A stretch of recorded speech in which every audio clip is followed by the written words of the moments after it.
Alam niyo ba yung Beringan? Sa tingin niyo ba, totoo din yung lugar na yun? Bago natin ipagpatuloy ang kwento, mag-like at subscribe. Matagal na naming planong magkita-kita ulit. College barkada kami ni Jessa, Mark at Rina. Solid 4 na taon na parang magkakapatid.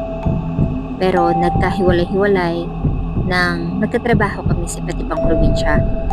Kaya nung nagka-chat ulit kami sa group chat, sabay-sabay kami nag-send ng, tara, reunion tayo. Nung una, plano lang namin mag-staycation o mag-beach. Pero gaya dati, si Jessa na naman ang nagsimuno ng kabaliwan. Sa summer kaya tayo, hanapin natin yung sinasabing Biringan.